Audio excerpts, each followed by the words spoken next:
So in 1 Samuel, when I'm looking at 15:23 here,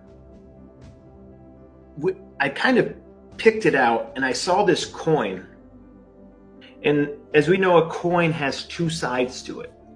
But the coin I was seeing in my mind's eye was two entities. We had Jezebel on one side and Leviathan on the other, but it was the same coin.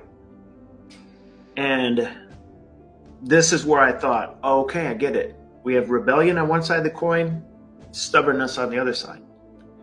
Jezebel and rebellion on this side of the coin, Leviathan and stubbornness on this side of the coin. And I was like, I got it. And I started kind of developing what it means behind all this stuff here. And if you look at your chart there, slide one, I'll call it slide one. Jezebel is a master manipulator and controller. And the reason Jezebel prefers the sophisticated structure of a woman is because it doesn't need physical force to control people if it can work through a woman. And this is just, and men can do it too, but it's usually men who try to get used by Jezebel are more authoritative and they're controlling and they're dominating and intimidating. But there's that soft, weird manipulation. You just don't know. All of a sudden you're doing someone else's will and you're like, how did that happen? Like you were manipulated, flattery, whatever it is, you know. But that's how Jezebel works. And the substructure to what makes us open to that, we call it in our psychology realm is codependency.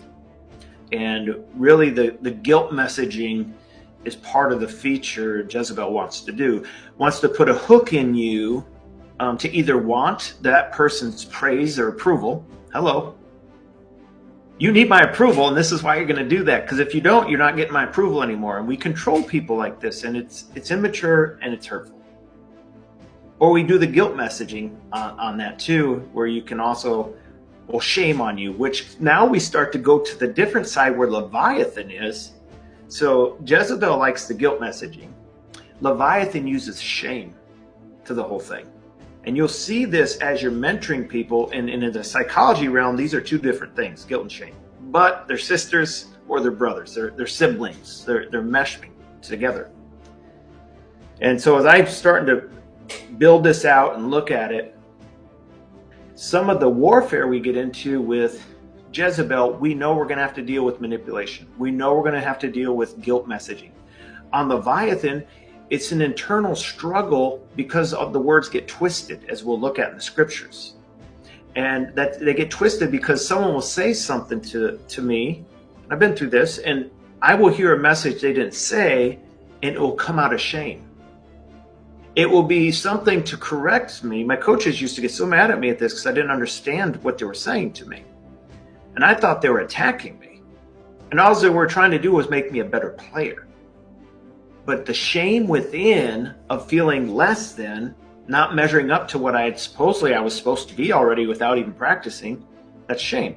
And so these are the emotional pockets and moods of victimhood and stuff. Demons lay right there in your wounds. And they deceive you. I've been deceived. I've been there. And I've awoke to it and realized both of these entities rely on pride. Okay? So Jezebel's pride is a little bit more haughty. Leviathan is a stubborn pride, a know-it-all. My opinion and what I know, you don't talk to me that way because I know everything. That's Leviathan. So it comes out a different way in an attack.